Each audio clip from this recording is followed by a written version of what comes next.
Hello. Today we are discussing Chapter 8, which is complexity, learning, and innovation.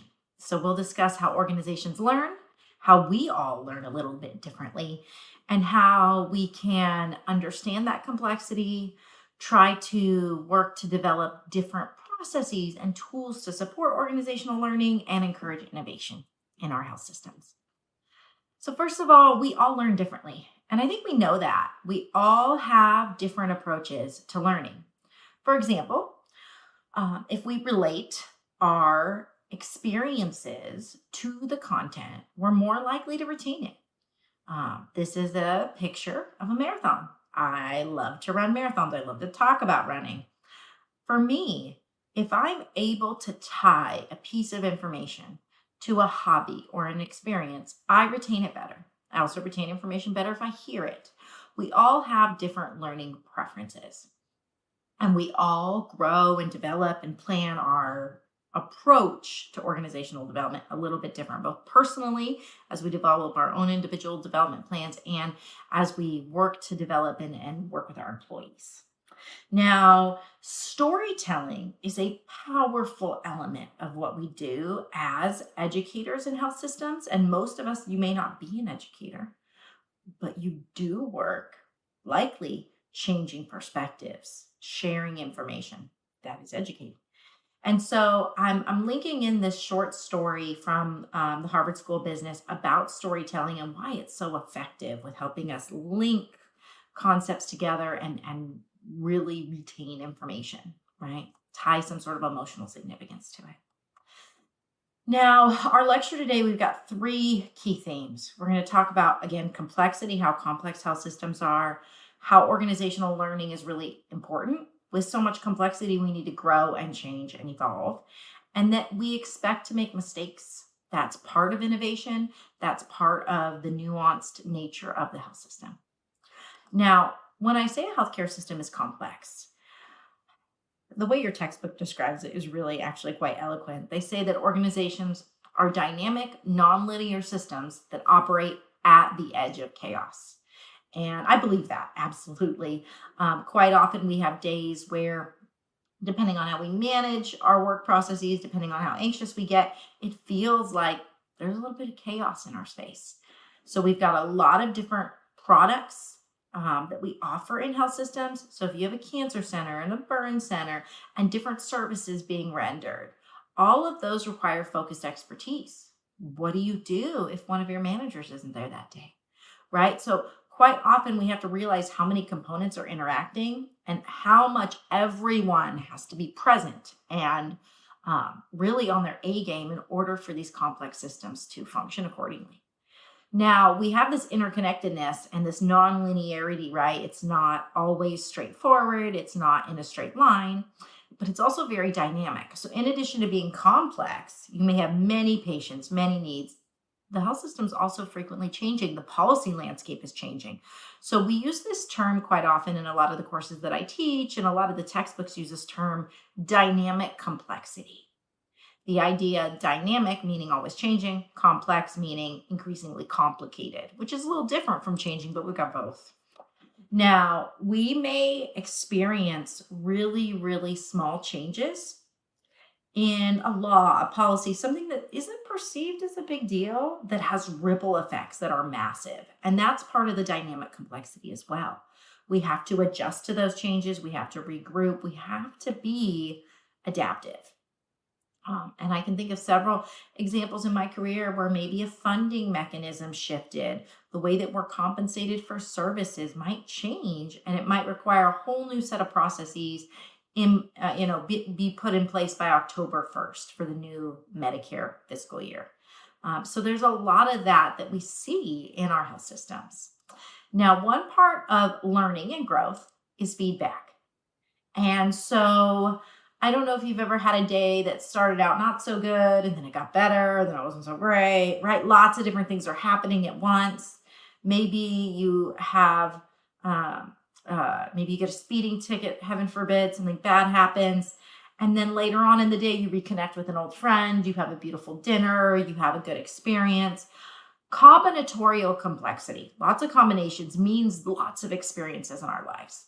And in our health system, there can be lots of different variables. So what makes an organization successful, just like what makes your day successful or not, relies on a lot of different factors and perspective, right? At the end of the day, did you feel like it was okay?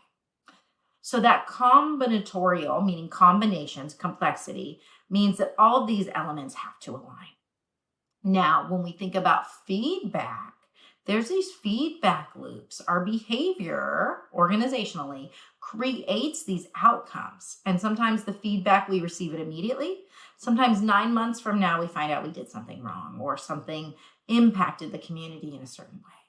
And so realizing there's so many different perspectives and that, again, always changing makes that so complex. And that's why, right, we have healthcare managers. We're here to manage those processes and those systems. So system dynamics, when we think about a health system, let's say you're working in a large hospital system, and that large hospital system is contracted with hundreds of health insurance plans, has referral relationships with hundreds or thousands of physicians in the community, huge networks, all coming together to provide services. And as we know, it doesn't often work perfectly or seamlessly. We have to think about what system dynamics means. What does it mean to be part of a large system? So, first of all, as a manager, we are constantly trying to improve and change things. And we want to permit that. We want to permit our staff to do what we call controlled experimentation, where they can take small risks, they can try different improvements and see what sticks, see what works out. We also have to be aware that there may be consequences we don't intend. Unintended consequences, also negative externalities. We have to watch out for that. We also have to realize that just because something works in a simulation doesn't mean it'll work in real life. It's important to try to simulate the financial outcome, to create a spreadsheet that tells us how many patients we think we'll receive. But we also have to be real about high-risk scenarios in healthcare and how that can unfold differently than what we planned. And we also have to provide the best feedback we can as quickly as possible in an undistorted, clear manner so folks know if they're doing things appropriately. Now, this expectation, this last line on our slide, is a little unrealistic, quite frankly. The idea that you would provide perfect, immediate, undistorted, and complete feedback to your employees. Let's go to that first word that makes it feel unrealistic, the perfect. Perfect means something to us, right? We have that shared meaning of that word, the idea that something is absolutely 100% what it should be. It's ideal. It's in its ideal state. That is not really what that word means here. Perfect means it's a clear reflection. So it is honest. It is transparent. It is not deviated. There's no bias. It's perfect. So the idea that I'm going to tell you the truth in a clear manner immediately, that's good feedback. Now, we don't always do it perfectly, but we try. And sometimes the feedback's not up to us. It's part of the system. The system incidentally provides feedback based on the outcomes we receive to the actions we perform. Now, with organizational learning, we have two types of learning that happen with feedback included. We have single loop learning and double loop learning. Now I'm going to read you the definitions, but the next screen has a graphic that we'll go through that'll help explain this a little bit more. Single loop learning involves a simple error and correction process. I did something incorrectly. Maybe I messed up the order as I was entering it in the system. I see that I did it wrong. I fix it really quickly within existing rules and guidelines. Double loop learning, on the other hand, is an attempt to close the gap between desired and actual state of affairs by questioning and modifying existing policies. So if I entered the order wrong, maybe it's because the screen was confusing. So maybe I go to IT and I say, hey, I was trying to enter this information for this patient. This doesn't really flow right. And so I did it wrong. Can we change the flow? That's double loop learning. And so questioning and improving things so you don't have the same problem again later is double loop learning. So the idea that you change your action based on an outcome, you don't do it wrong again. That's just single loop learning. Even if you adapt and change and improve, still just really single loop learning. But if you go in and you change as part of that improvement, a policy, a plan, a system, a process, a systemic piece to do better, That is double loop learning. Now, neither one is bad, right? There's advantages to double loop learning because obviously we're preventing future issues, hopefully. But single loop learning is a big part of what we do too, right? We adapt and we don't do things wrong in the future. When we take that extra time, though, to sit and think about what contributed to that and how we can more holistically prevent those issues, we achieve, I think, a better understanding of our organization and our processes, and we're able to leverage that double loop learning to have a better outcome long term. All right. This is all part of organizational learning, right? But organizational learning can also be grouped into two categories. We have adaptive learning and we have generative learning. Adaptive learning is normally associated with single loop learning. I did it wrong. My supervisor got upset, so I'm not going to do it that way again. I adapted, I changed. I kept using that word earlier, adapted. Generative learning is more the double loop learning side, where I think holistically. I want to problem solve. I want to change things in the organization, in the underlying structure, to not have this issue again. So generative learning, like generative AI, I'm sure you heard it's constantly changing and getting better. That is really the goal. But of course, it's good also to just respond quickly to feedback and adapt, right? So we're doing both. Going back really quickly again, generative learning is associated with this longer double loop learning pathway. Simply changing your behavior to get a better outcome is adapting, and that's single loop learning. All right. So we've got a lot of different learning disciplines in health systems. We have the different models that we leverage, different mental models, different perspectives. We have that systems thinking perspective and tools that help us learn about and improve processes and systems. We also have personal mastery, the idea of self-improvement, setting goals for yourself, tracking them every month, right? Developing an individual development plan towards your future promotion, your future career path. We have more defined mental models around things like quality improvement and strategic management, things like a SWOT or a Six Sigma process where we define, measure, analyze, improve, and control a problem. Those are mental models. We have shared visioning approaches where we try to get consensus around an idea, and team learning. So these are all things that you'll hear when you work with an organizational learning department, when you work with your human resources folks, when they're trying to help make change in the organization. They're going to leverage tools that fall into these buckets. And yes, there can be some overlap, right? Sometimes we're using a mental model that applies to personal mastery, but quite often these are different sets of tools. Now, we want to grow. We want to change. We want to make improvement. But there are two different feedback loops that quite often exist, in addition to the idea of single and double loop learning. We have feedback loops that increase the likelihood of doing something, reinforcing feedback loops. And then we have these balancing feedback loops. Now, the reinforcing feedback loops, the example here is growing and slowing. Reinforcing feedback loops are things that as maybe you grow patient volume, you receive more revenue, that's reinforcing that decision. But balancing might be that there is limited rooms. So if I decide to grow my patient volume, I have to get another room. I have to lease another clinic space. So that's a balancing measure that kind of changes things. It limits you. So that's that limiting factor. Now, if we look here, the example they use is even better. We have patient wait times. So if we're doing a really good job, there's this reinforcing factor of positive word of mouth. People talk about how great it is. And we grow and our practice grows. Our medical practice, our footprint in the community. But then as we're growing and growing, too many patients, not enough space, not enough providers, the wait times go up. And that is a balancing factor, right? All of a sudden our patient volume goes down again because people aren't willing to wait. So this is an example of two different types of feedback that exist, both reinforcing and balancing. Now, this is an overview of what it means to have a mental model. So, for example, A mental model is normally a way of doing something, an approach, a theory, a theme, a framework. And we see them in Venn diagrams and arrows and approaches. We've seen some already in this course. But oftentimes when I say the term mental model, we're just thinking of a perspective or a framework to think about something, such as thinking about learning as an individual activity. Well, that's not always true, right? It's an individual, group, and organizational activity.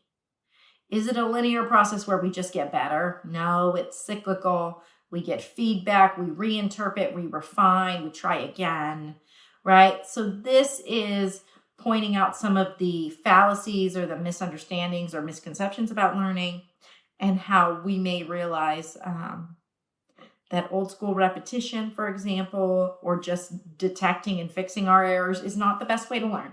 And so this second column really is a better set of strategies, how learning really happens.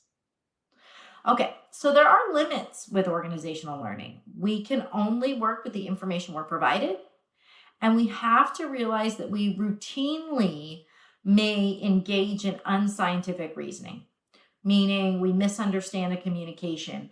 We make a judgment error based on limited information. And so when that happens, things can spiral a little. So we want to make sure that we're validating the information we have and we're being realistic about the conclusions that we draw. Now, this quick graphic here is an overview of something called first and second order problem solving. And this is an organizational learning mental model, right? A way to look at learning and growth, okay? So we've got performance-related outcomes.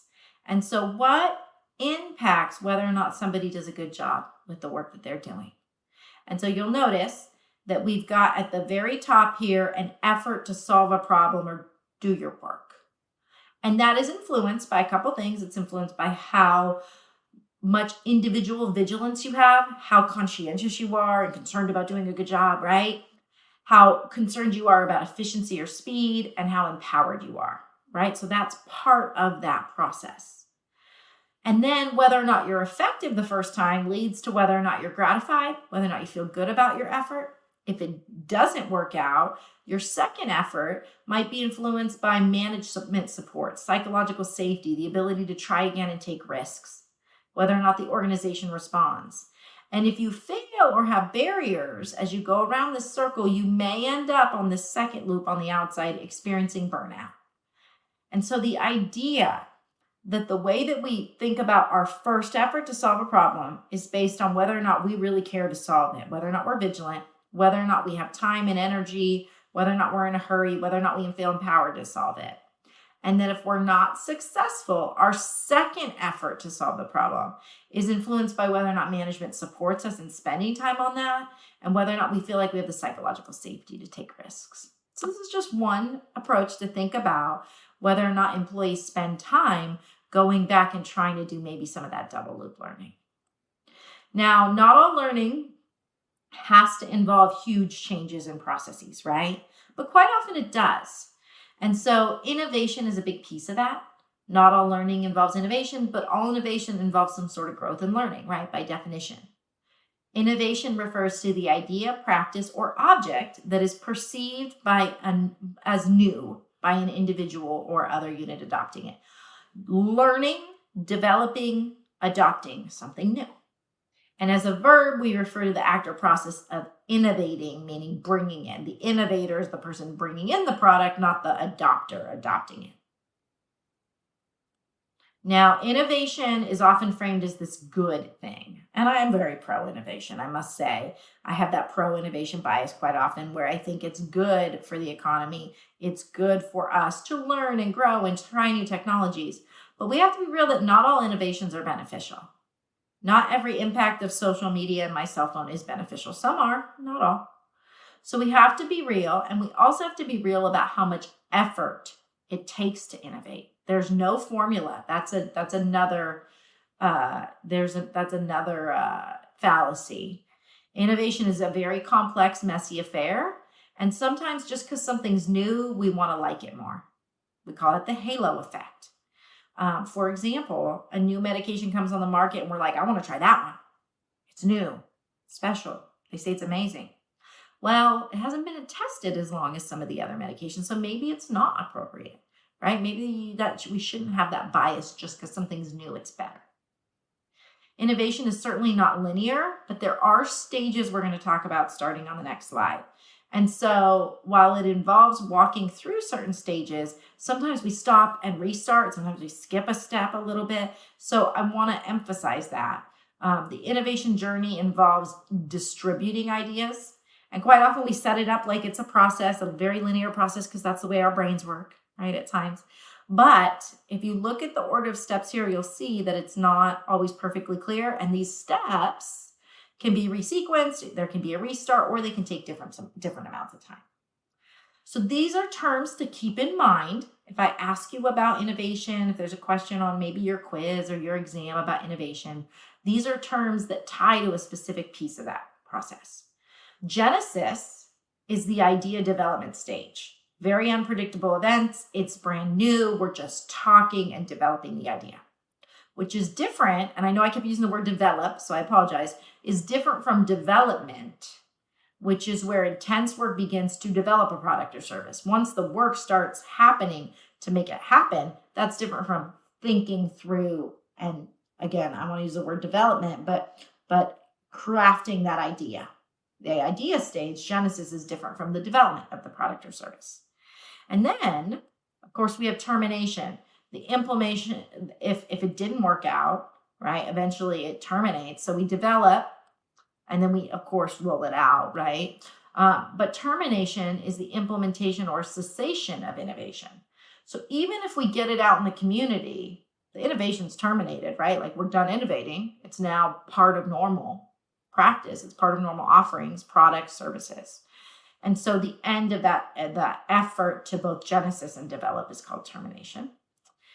We have to realize, though, that there's a lot of sub-components and sub-steps. If you notice, there was only 3 steps. We have testing, which is where we look at action-outcome relationships and see whether or not the innovation is performing the way we thought it would, whether or not it's appropriate. And we have discovery, which is where we try different things, different alternatives to develop our idea, and it may or may not work. May or may not work in our community, or may not quite fit or achieve the outcome we want, but we're discovering. Now, what's the difference between testing and discovery? Testing is looking at, I did this, what happened? Discovery is where we're really thinking through possible alternatives. These are the 3-4 ways we could develop this innovation into a real product or service. Which should we choose, right? And that's a little bit different, but there is arguably some overlap. Or there can be, you can be testing while you're discovery. All right, so one of the things that's really important to recap is to realize how much we are organizations poised at the edge of chaos in healthcare. And it's okay to feel stress or anxiety or struggle with some of that complexity. It's also okay to take a deep breath and realize that that's just a part of working in a dynamically changing industry. And so we want to make sure that we are vigilant as managers so that we don't have too much order, too much structure that it limits productivity, it limits creativity, it limits learning and innovation, or too little structure and we live in a world of total chaos where everybody's just doing what they want. We want to nurture the ability to think and be future-oriented foresight. We want to experiment and try things. We want to share knowledge. We want to forge alliances. And we want to meet with people and keep communication open. We also want to encourage where we can, and again, it's a balance. We want to encourage improvisation. We want to encourage the idea that we can try different things, innovate, over just disciplined problem solving. The same model every time, same approach, right? That's good. We want to drive efficiency where we can, but we also want to take risks. And we want to do something called maximizing serendipity, where we create opportunities to be surprised. We create the opportunity for success by trying new things. And of course, we always want to learn from our mistakes. I think that's a fundamental part of organizational learning. And if you don't make any mistakes, right, you're likely not to have those opportunities to learn. I've learned so much from my failures.